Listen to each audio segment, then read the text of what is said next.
आपने शेयर्स या mutual fund बेच के प्रॉफिट कमाया, बढ़िया। पर अब सबसे बड़ा सवाल आता है, इस प्रॉफिट पे टैक्स कितना लगेगा? और इंटरनेट पे आपको मिलेगा टोटल कंफ्यूजन।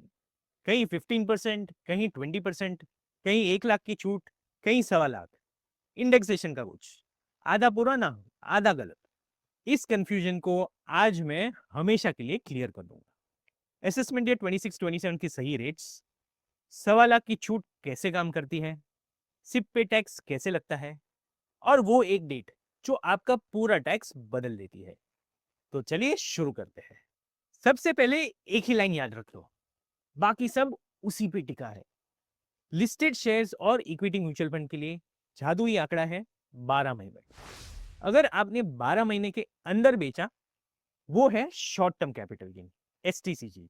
अगर 12 महीने के बाद बेचा, वो है long term capital gain, LTCG. बस ये एक लाइन। कब खरीदा, कब बेचा, डिसाइड करती है आपका टैक्स। दोनों के रेट सब देखते हैं। पहले देखते हैं शॉर्ट टर्म। अगर आपने इक्विटी या इक्विटी म्यूचुअल फंड 12 महीने के अंदर बेचा, तो आपके प्रॉफिट पे टैक्स लगेगा 20% फ्लैट। ध्यान दो, ये रेट जुलाई 24 में बदला था। पहले ये 15% था, इसलिए पुराने वीडियोस और आर्टिकल्स अभी भी 15% बोलते हैं। अब ये 20% हो गया है, और ये आपके इनकम स्लैब से अलग होता है। फ्लैट 20% है। अब लॉन्ग टर्म की बात करते हैं। यहाँ राहत भी है और एक कैच भी। अगर आपने 12 महीने के बाद बेचा, तो पहले 1.25 लाख तक का लॉन्ग टर्म प्रॉफिट हर फाइनेंशियल ईयर में बिल्कुल टैक्स फ्री रहेगा। उसके ऊपर जो भी गेन है, उस पर सिर्फ 12.5% का टैक्स लगेगा, बिना इंडेक्सेशन के।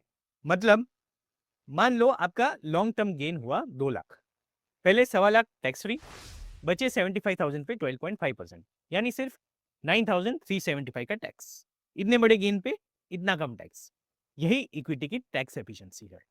अब ये 1.25 लाख की छूट, इसे हम ठीक से समझते हैं, क्योंकि लोग अक्सर गलती करते हैं। ये छूट हर फाइनेंशियल ईयर मिलती है, और ये कलेक्टिव है, आपके सारे लिस्टेड शेयर्स और इक्विटी फंड्स के लॉन्ग टर्म कैपिटल गेन्स मिला के। हर स्टॉक पे अलग 1.25 लाख नहीं, और ये सिर्फ लॉन्ग टर्म इक्विटी पे है, शॉर्ट टर्म पे नहीं, डेट फंड्स पे नहीं। स्मार्ट इन्वेस्टर्स इसका फायदा उठाते हैं। हर साल जानबूझ के इतने यूनिट्स बेचते हैं कि गेन 1.25 लाख के अंदर रहे, so tax will be zero, और तुरंत वापस खरीद लेते हैं। इसे टैक्स हार्वेस्टिंग कहते हैं। हर साल की छूट वेस्ट मत करो। अगर आपके पास बहुत पुराने शेयर्स हैं, 31 जनवरी 2018 से पहले के, तो एक स्पेशल रूल है जो आपको बचाता है। इसे ग्रैंडफादरिंग कहते हैं। तब तक का जो प्रॉफिट है, वो टैक्स फ्री माना जाता है। प्रैक्टिकली आपकी कॉस्ट ये मानी जाएगी, या तो एक्चुअल परचेज प्राइस, या 31 जनवरी 2018 का मार्केट वैल्यू, जो भी ज्यादा हो। इसका मतलब 2018 तक का आपका गेन टैक्स के दायरे से बाहर है। पुराने इन्वेस्टर्स, ये पॉइंट मिस मत करना, वरना आप ज्यादा टैक्स पर दोगे। अब डेट म्यूचुअल फंड्स, यहाँ रूल्स बिल्कुल अलग हैं, और एक डेट सबको डिसाइड करती है, 1 अप्रैल 2023। अगर आपने डेट फंड 1 अप्रैल 2023 को या उसके बाद खरीदा, तो चाहे 1 साल रखो या 10 साल, पूरा गेन आपके स्लैब रेट पे टैक्स होगा, बिल्कुल एफडी के इंटरेस्ट की तरह। ना एलटीसीजी, ना 12.5%, ना 1.25 लाख की छूट, ना इंडेक्सेशन। और अगर 1 अप्रैल 2023 से पहले खरीदा था, तो 24 मंथ्स के बाद एलटीसीजी 12.5% पे। तो डेट फंड पे वो 1.25 लाख वाली छूट मत मांगो, क्योंकि वो मिलती नहीं। अब सबसे कंफ्यूजिंग पार्ट, सिप पे टैक्स। ध्यान से, सिप में हर महीने की इंस्टॉलमेंट एक अलग परचेज मानी जाती। जनवरी वाली इंस्टॉलमेंट का होल्डिंग पीरियड जनवरी से, फरवरी वाली का फरवरी से। जब आप रिडीम करते हो, तो फीफो चलता है, फर्स्ट इन फर्स्ट आउट। सबसे पुरानी यूनिट्स पहले बिकती है। इसका मतलब एक ही रिडेम्पशन में कुछ यूनिट्स लॉन्ग टर्म हो सकती है और कुछ शॉर्ट टर्म। एक ही विड्रॉल पे दोनों टैक्स लग सकते हैं। इसलिए सिप बेचने से पहले हर इंस्टॉलमेंट की एज चेक करो, 12 महीने पूरे हुए या नहीं। अब दो प्रैक्टिकल चीजें। एक, नुकसान यानी लॉसेस। शॉर्ट टर्म लॉस को आप शॉर्ट टर्म या लॉन्ग टर्म दोनों गेन्स के अगेंस्ट एडजस्ट कर सकते हो, पर लॉन्ग टर्म लॉस सिर्फ लॉन्ग टर्म कैपिटल गेन से। और अगर इस साल एडजस्ट नहीं हुआ, तो 8 साल तक कैरी फॉरवर्ड कर सकते हो। पर तभी जब आप रिटर्न टाइम पे फाइल करो। 2, reporting.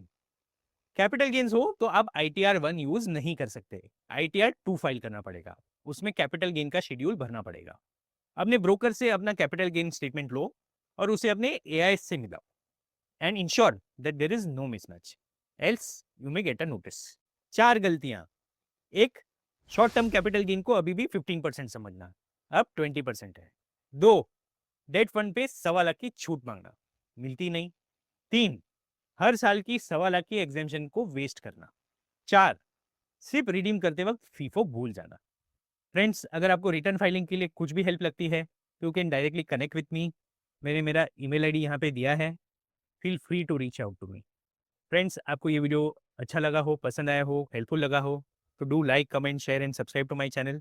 Also share it with your friends and family, it will be helpful to them as well. That's all for today friends, thanks for watching.